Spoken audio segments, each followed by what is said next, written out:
Well, since we've already started, we've sort of asked the question already. We haven't really defined wellness yet. Like, what is it? What is wellness? Are we talking about health? Are we talking about something else completely? So does anyone have a definition of what wellness is? Anyone think what wellness isn't?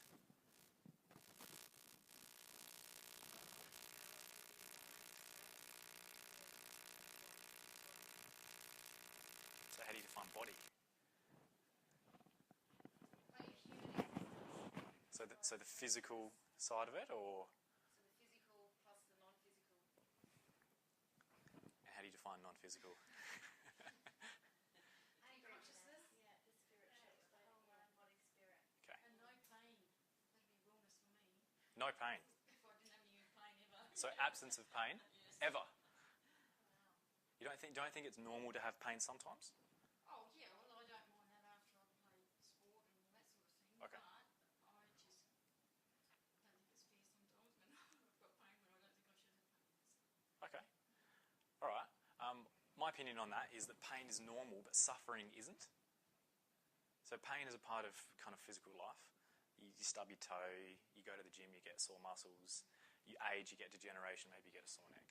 Yeah, that's part of being physical and having a birth and a dust to dust kind of experience. We're born and then we die and we have to degenerate, just like everything on earth does. Every life form has to do that. So I think pain is inevitable at some level, but suffering isn't. Suffering is a choice. Suffering is the experience of pain and wanting to push it away and wanting to deny it. When you surrender to the pain and allow the pain to be there, pretty miraculously it goes. So what I mean by that is, instead of denying the pain, instead of pushing it away, trying to mask it, kind of labeling it, defining it, putting a drug over the top of it, removing it, doing something external, surrender to it. Say, yes, this pain is here. I'm not suffering from it. You don't have to label it. Don't judge it. Just go, it's here. What am I experiencing right now? If you do that, point in time when you're actually feeling pain, and I suggest you try it. Next time you feel something, it'll go away. Literally within minutes. Sometimes seconds. Depends how much you surrender to it. Now that brings us back to the spiritual side. That's a spiritual technique. And that's kind of what all the ancient tradition stuff is saying, surrender to God, whatever you consider God. It might just be a higher version of yourself. It might be nature, whatever, however you define God. Surrendering to a cause or something greater than yourself to take care of that pain, it goes away. How powerful is the mind if it does that? Yeah. Although it's intense, but childbirth, I remember I've had 3 children, but sitting up going at the clock, this pain's here, it's not going to go away, it's what it is, and I remember looking at the clock going, okay, this baby's going to be born like 9:30, it's like an hour and a half later or something, and I did it every time, and the baby was born. So you set an intention for a... Wow. It was really hard. That's a big one. Yeah, it was massive. Well done. And it's intense, but I've done it, and I do it with the few things I visualise and go, okay, particularly the childbirth one, that was the main thing, but different things all visualise. So how many kids? 3. And you've done it with all 3 of them? Sorry, Jock was a cesarean, so 2 of them. Yeah, wow. Yeah, and I went into labour with Jock thinking I was going to have him, and then he was a cesarean because he was breech. Oh, okay. I'll never forget it. I'll just remember that clock face. You can see that. Thinking this baby is going to be out by a certain time, and just getting through that pain, which is crazy. Yeah, that's amazing. And have you taken that through to the rest of your life and tried to do the same technique? Yeah. Does it work? Yeah. Yeah. Does sometime it not work? I try and breathe into the spots that are painful. Yeah. Breathe and visualise that breath going into those parts of my body, and generally it goes. Yeah, great. Which is fascinating. It is, isn't it? Yeah. Yeah, that's fantastic. Thank you for bringing that up. And thank you for the definition. That's good, Rachel. I like the whole body-spirit thing together, a tangible part and a non-tangible part. There's a lot in science we can't explain, the whole non-tangible part, and there's a lot we can explain with the physical part. A lot of people use body, mind, spirit as what is wellness. That's 4. It's 3 things. It's the integration or the coming together of all 3, body, mind, spirit. That's a nice way of doing it. I like physical, chemical, and emotional spirit together. I use those two together. That's because that's how we practice here. We use the physical body, structure, chiropractic, massage, physio, exercise, that kind of thing. And then the chemistry is everything that happens internally through nutrition, the hormones and brain chemistry, and everything chemical in the body. And then the mind and the spirit kind of go together, all the cognitive processes, and essentially consciousness, thought is that. So if you get all of those three things together, you're whole. And wholeness is a synonym for wellness. If you actually look at the etymology of the word, they come from the same base. So wellness and wholeness are actually the same thing when you break it down like that. So that's how we define it. Wellness is wholeness. When you integrate all three parts, or however you break up life or the physical body, when you integrate all of those parts together, you get wellness. So those who don't know me, when I first began at this clinic, I had a bit of a fantasy that I was going to kind of save the world with chiropractic. I thought, yep, I've got this one tool and it's really, really powerful, which it is. And I thought, yep, I can help anyone that walks into my office. I'll be able to cure those who walk in wheelchairs and this kind of stuff, because this is how we get taught. We get taught that you've got a really powerful tool and you're going to be able to help people by healing the nervous system, which is true. But I got humbled pretty quickly in practice because it didn't work with everyone. So within a couple of months, I was getting a lot of people better, but a lot of people, well, not a lot, but there was a percentage of people that weren't. They were healing slowly, stagnating in certain areas. And so from that point on, I decided to dive into the biochemical aspect of things, and I really learnt a lot about that. I'm still learning a lot about that. It's certainly not a finished process there. I'm still going with that. And again, I had another fantasy. I thought, with biochemistry and chiro, I'm unstoppable. I'll fix everyone. That's all I need. And humbled again and started to learn more about the emotional side. And I thought, okay, now I've got it. 3 sides. And in a sense, really, that's all you need. That's what it is. We are consciousness, we are chemistry and a physical body at its core. So if you can get that right, you've got the human existence right, you've got health and wellness right. I'm not saying I've got all the tools to do that at all. We certainly need a lot of other tools, but if you can get those 3 things correct, the physical body, the structure, the chemistry, and the emotional, mental side, then you've got a pretty good recipe for wellness.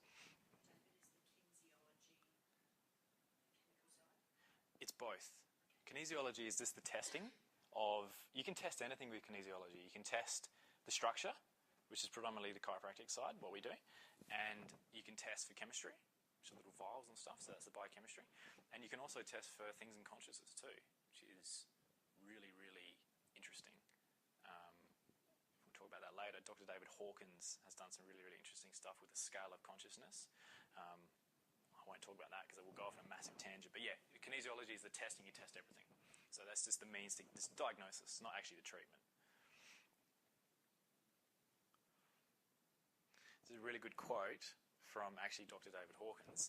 He said, quote, "All illnesses are physical, mental and spiritual, and the highest levels of recovery are the consequence of simultaneously addressing all 3 and seeing them as of being equal importance." So we tend to want to go, all right, I've got a headache, it must be my neck, or it must be because I'm dehydrated, or it must be da-da-da-da-da, or I've got such and such pain or symptom, it must be coming from this one area. Yeah, it may have started there, but as soon as that thing occurs in the body, you've got a pain or a symptom, it incorporates all 3 areas. It has to. That's just the way we are.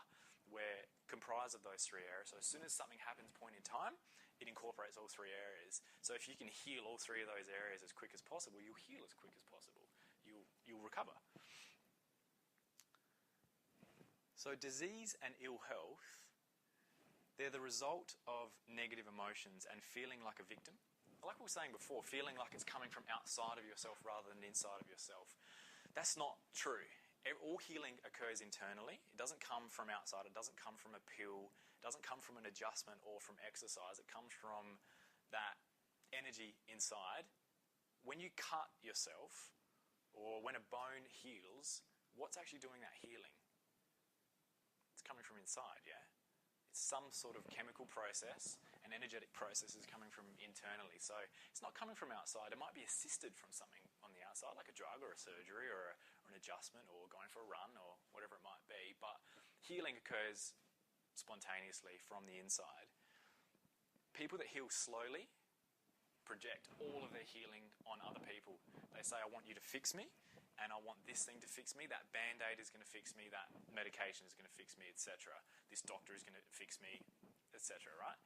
People who heal a lot quicker take on the responsibility themselves. They're no longer a victim, and they empower themselves, and they get better a lot quicker. I see this every day. People that project everything onto me to do the job for them, they just take longer. Because they sometimes not even heal at all, because they're just projecting everything onto you. So when they take the responsibility and the initiative for me just to assist them, they heal really quickly. So I'm just providing that catalyst. Any doctor, any drug, any medication, any nutrition is just providing that catalyst to allow the body to express what it naturally does. What it naturally does. It's like when, for instance, I feel the slight, like a bit of a niggle and all that sort of thing, and I think, okay, I'm feeling okay, but I might go and see David because that's being in connection with my body, is it? You know, sort of thinking, okay, I think I need a, you know, my body's telling me that, I think things are starting to get out of shape, so that's when I come and see you. Is that what you... Yeah. It's a challenging one, but you've got to go within yourself and ask the question, because you might get the answer that says, no, I just need to rest, or I just need to stretch, or I need to do X, Y, Z, whatever that is for you, yeah? Or I am dehydrated, or my meal last night was crappy, or I'm stressed, I need to let that go, or I need to surrender to the pain. There's a whole raft of different things it might be, but regardless of what the answer is, an adjustment will speed it up. Yeah, or a good nutrition will speed it up, or a drug will speed it up. Well, a drug will block it, make you feel better, won't speed it up. Or a surgery will remove something and speed it up.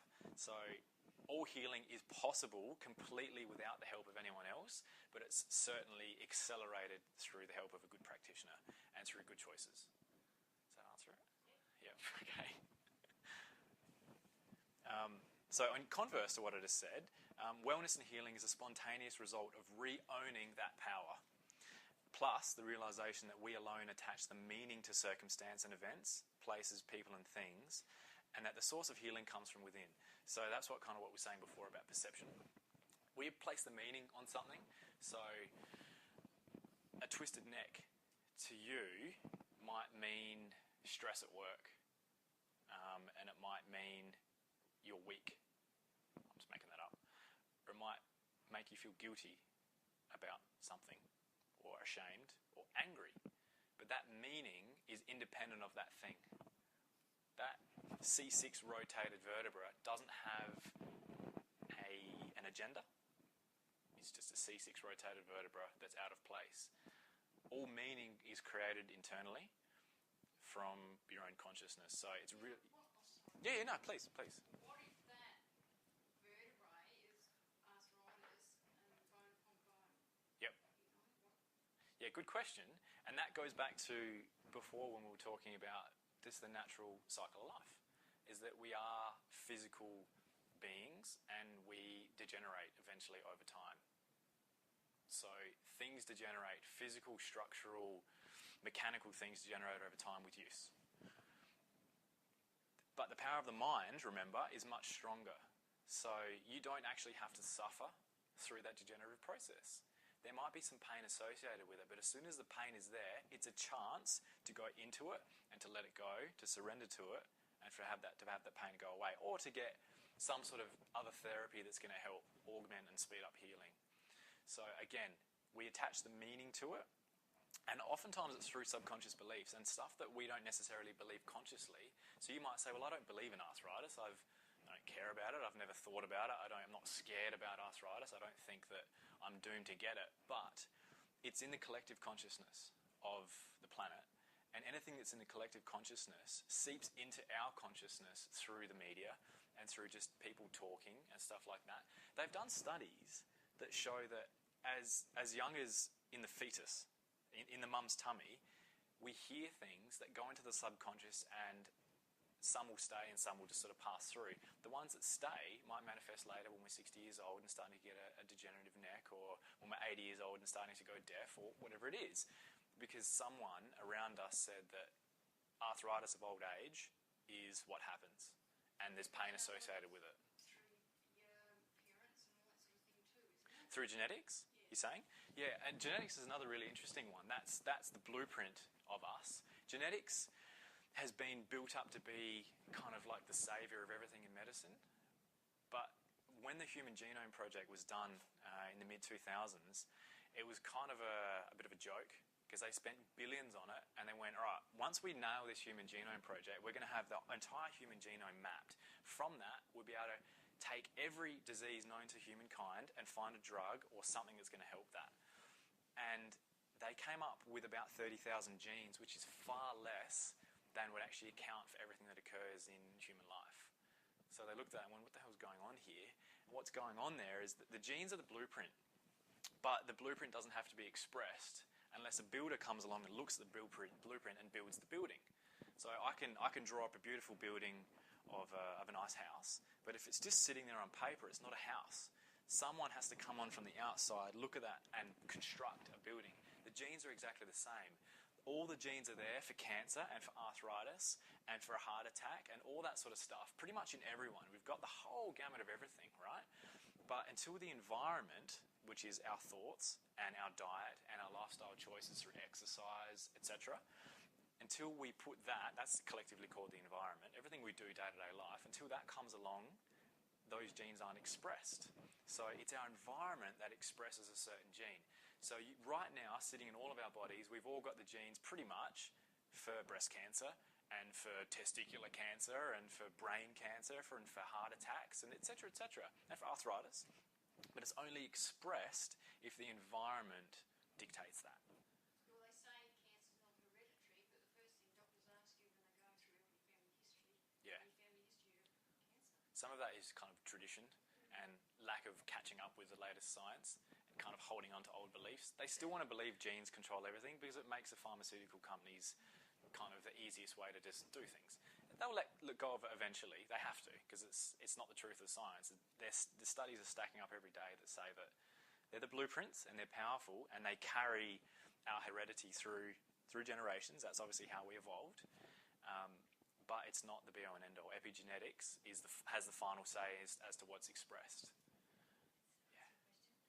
When I was 17, I got reactive arthritis to food poisoning, and they did all the research and they said you have a gene called HLA-B27 which makes you susceptible to that. I was doing year 12. Were you stressed out? Not stressed, the physical, I'm not sure. Yeah. How good was your immune system when you're stressed? Terrible. Yeah, so that's epigenetics right there. It's a really good point. When you're stressed, whatever that is, you've got cortisol cruising around. Yeah. So you've got cortisol cruising around, you've got other different stress hormones. That lowers the immune system function. So then whatever came, it was food poisoning, was it? Yes. So that toxin or that bacteria, whichever one it was, came into the system normally under a time of less stress and a time of perfect immune function.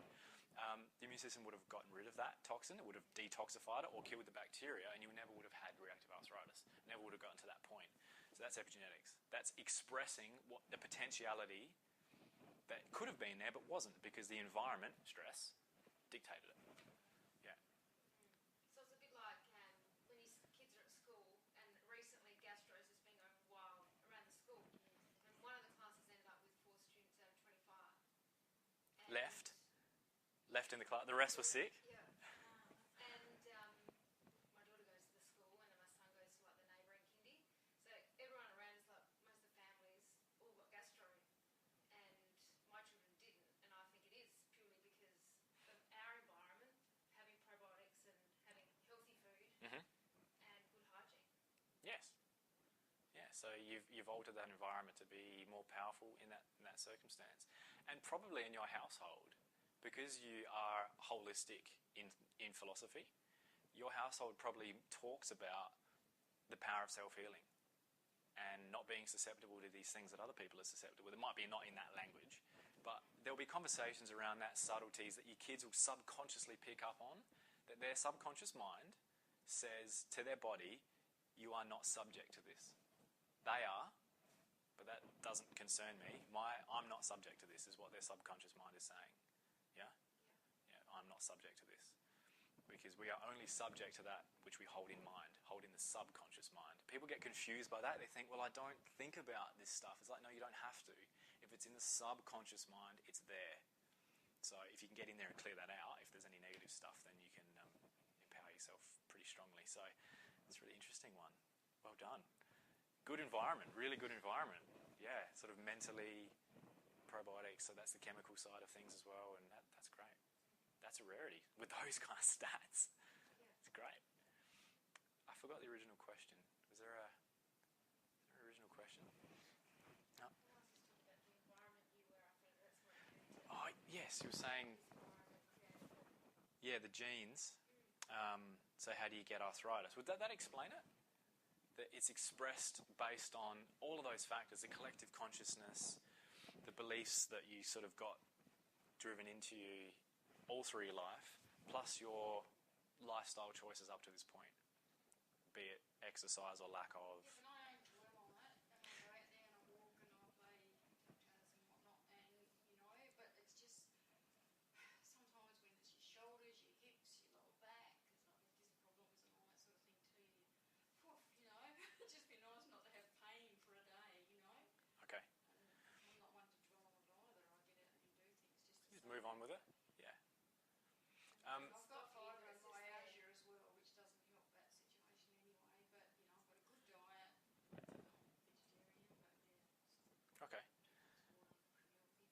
So, yeah, there's some good stuff there. The other thing I'd say to that is, if you've got all this stuff, right, you've got all this pain. Yeah. Is it too hot in here? Is it warm?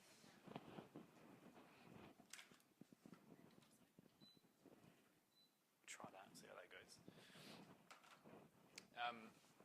The other thing I'd say to that is that if you're finding that there's something going on, it's kind of unexplanatory. Like you're like, why have I got this hip pain, back, neck, etc.? Why have I always got pain? What is failing to happen is you're failing to see the benefit out of it. Where's the benefit?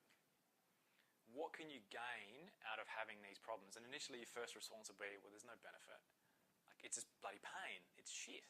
There's no... It is, because Rachel's helped me and I'm going to a practitioner now, and I know that through working only once with him, a lot of it's caused through stress that I'm holding in my gut that I never knew was there, caused through suicides in the family and things that have happened over the years, and... So you found the benefit already. So keep stacking up those benefits in your mind and keep focusing on them. The more you focus on them, the pain will continue to recede. So the more you see that your emotional, physical, spiritual growth out of finding out that your stress is in your tummy and causing a lot of this stuff, the more you grow spiritually, emotionally, whatever you want to call it.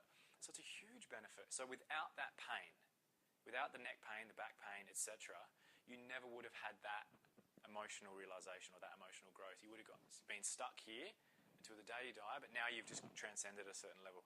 So you've just gone up a level in life. It's been a huge blessing for you. Joe Bloggs down the street, who's never in pain, might stay juvenile. It's the same thing relating to you drink too much. No, talk. Is this helping everyone? At least in part? No, well, I had postnatal depression after Rachel, and I got very, very down for 2 years. And I got so low that I did try to take my own life. And through that, I had a friend come to me and say, you've got one poor husband, one daughter, you've got a lot to live for. And that made me a stronger person. So you went up a level at that point. Yeah. Brilliant. And you're doing the same thing now again. Yeah, you're just getting challenged and you're growing. You get challenged again. No, thank you for sharing. Mum's never said that out loud, so... Thank you. That Thank you for sharing. That's excellent. And I didn't know till not many years ago that Rachel suffered because she blamed herself for what I went through, so... And having an open line of communication helped you both. Yeah, totally. Yeah, rather than keeping it in. So the more you can release things from your stomach now, or from wherever it's being held, the quicker you transcend this so-called arthritis, which doesn't exist. And I've got Rachel to thank for a lot of it, yeah. Thank you, Rachel. You're welcome. Glad it helps. Thanks for bringing that up. Do you not think that most of our physical pains or whatever it is, or conditioning or whatever, is out of that whole spiritual... 100%. I think all of it is with no exceptions. Zero exceptions. I want to talk about Dr. Hawkins a little bit because it'll put this in context. I have to. So, Dr. Hawkins, he died last year. Over the last 50 years, he created what he called the map of consciousness, or the scale of consciousness, from 0 to 1,000. Using kinesiology, testing, on thousands of people, it's been correlated now. So it's a science. He's done lots and lots of research on it. 0 is death, 1,000 is enlightenment, however you define enlightenment, right? From 600 up, actually, is enlightenment. At 1, you've got bacteria, the lowest form of life, the most ancient form of life. And it goes up on the scale through to like animals, up to dogs at 240, right? And then up to like chimps at 300 and something. Humans, by and large, the human body calibrates at 200. The mind calibrates at 400. Right? So that's just the intrinsic natural state nature of the mind versus the body. And that's not 200 and 400 a normal scale. It's a logarithmic or exponential scale. So every one up is to the power of 10, to the power of 10. So 200 versus 201 is a massive jump. So the power of the mind is orders of magnitude more powerful than the human body. Body's very, very powerful. At 200 is the level of truth, otherwise known as courage. That's the first level. But does that make sense? So the human mind, which also extrapolates over the human spirit's actually at 1,000, whatever you define spirit as, that starts at 400, the human mind, and the subconscious and the conscious mind. So it's a lot more powerful than the body. So yes, I think absolutely every single physical problem has, at least in part, a spiritual or emotional component. It has to. It's just our nature. Even if you think, well, I just stubbed my toe, how has that got anything to do with my spirit? Well, the actual event itself might not have, but keeping it there does. Keeping that pain there. I'll give you an example. I was walking down the steps at home the other day, barefoot, and I knocked my heel against like it's like a jaggedy sort of concrete step, and I cut my heel open. And I swore, and I got angry, and I blamed myself for being clumsy, and I did all this stuff in the first 10 seconds. And then I went, what am I doing? Hang on a second. I've got all these tools and all this knowledge. What are you doing? So, yeah, I just let it go, right? That was just my kind of pattern, to just get angry and blame myself, etc. I surrendered to it, like I was talking about before. Just went, okay, give me more blood, give me more pain. And just went, didn't label it, just went, yep, bring it on. Within a couple of seconds, it stopped bleeding. And then within a few more seconds, it stopped throbbing and was gone. And I forgot about it. When it was a pretty nasty looking thing. I could rip the skin off and stuff. And usually, I know myself, usually that would have been at least half an hour worth of throbbing and a bit more bleeding. And I'd have to put a Band-Aid on it. And I'd be limping the next day and stuff. None of that happened.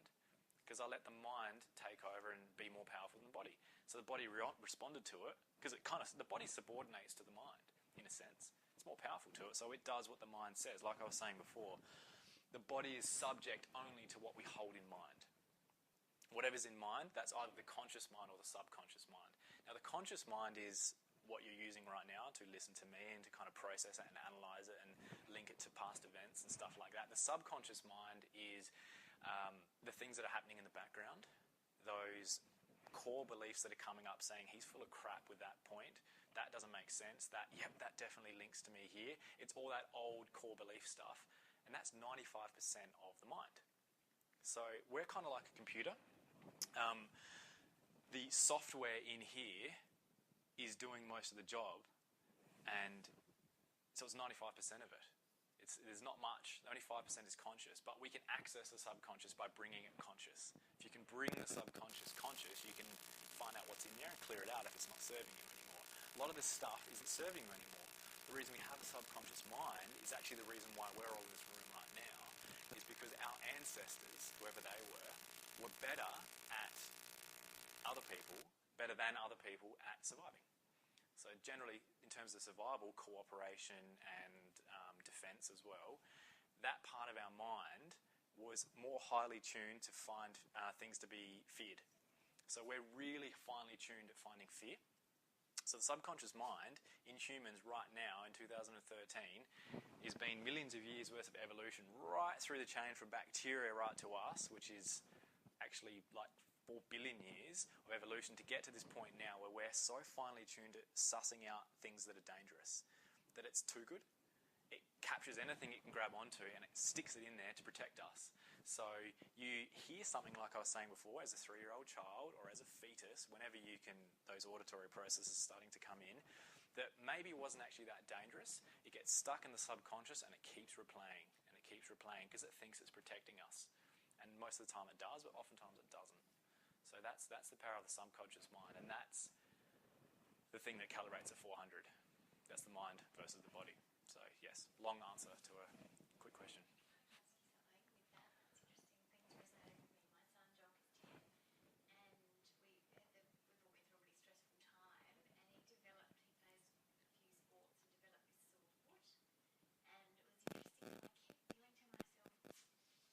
I don't know if it's emotional or it's something. I just knew it inside myself. I didn't say it, but I just kept thinking that. And we went to the doctors and we had an X-ray and we did all this and no one could find anything.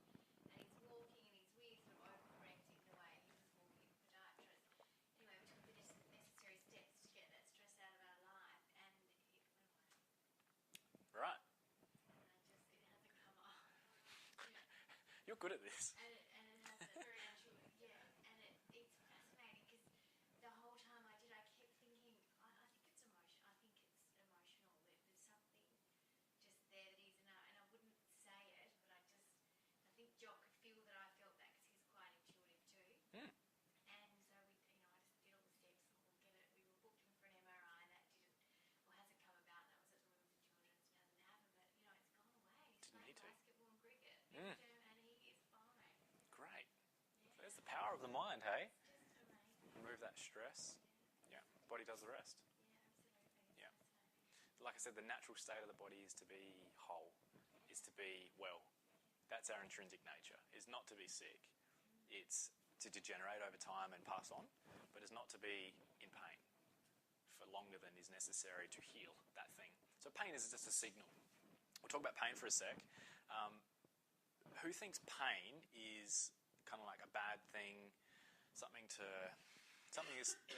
there in our way and should be blocked or changed or kind of shunted away?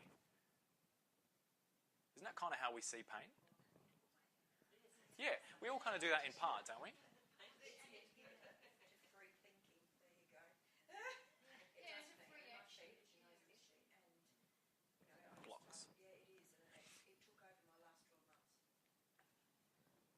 It's just like, oh my God, I get up in the morning, I've got to stand there for a minute and work it out. And it's just, so I do. I stand there for a minute and I work it out. You get frustrated at it and Bashing. And it's like I've got, and it has improved somewhat. So I'm going to work on that. okay. Doing that, focus that. Yeah. Don't judge it. Don't label it. Just let it be. Ask for more of it. But pain, I think, is an inhibitor. Yeah, consciously, yeah. Yeah. Around all those messages we get, you've got a pain, take Panadol. All those types of things are constantly at us. That's the collective consciousness. How about we all go and frolic in a paddock with things full of daisies and amongst the goats and lambs? I don't know. What is this ad about? Like, Nurofen, right. So generally we tend to push away from pain. We kind of get angry at it, we get frustrated, we feel guilty that we've got it, etc. We have a negative emotion around it. We label it as a bad thing, yeah? But really all it is a signal from the body. Something wrong here. I lie on the floor and do a few exercises that I've been told to do for hips and whatnot, and I'll get up and I'll be fine, and I do that quite a bit. Great example of listening to your body, Denise. Yeah, listen to your body and doing something about it.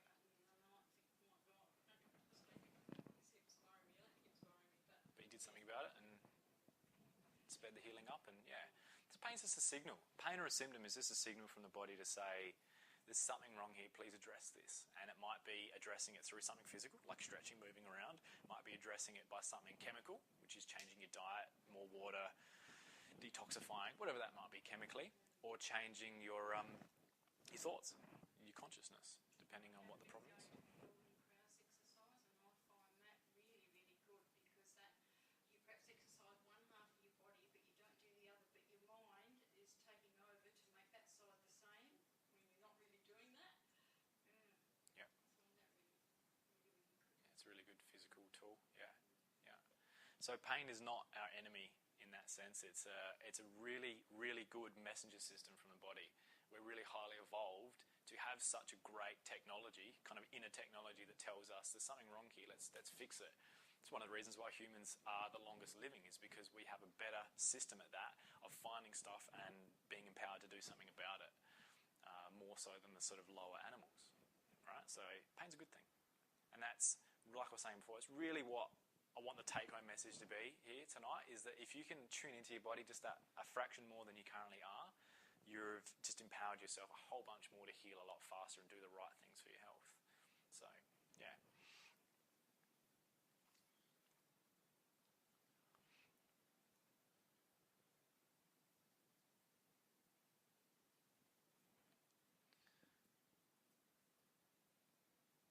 So I'll just give a quick example. Actually, before we do that, let's get you guys involved. Just mentally, for the next 30 seconds or so. So just mentally, take an inventory right now of the best thing in your health. So just think about it, think about what physically is the best thing, what mentally is the best thing, and what chemically is the best thing. So that's kind of diet, nutrition, hormones, and then physically, we're just your structure of your body. You know, are your knees great? That sort of thing. You know, have you got great eyes, whatever it might be? And then what is great about your emotional or spiritual health? Are you resilient? Stuff like that. Just take an inventory now, personally, in your mind, and then we'll just have a quick chat about it.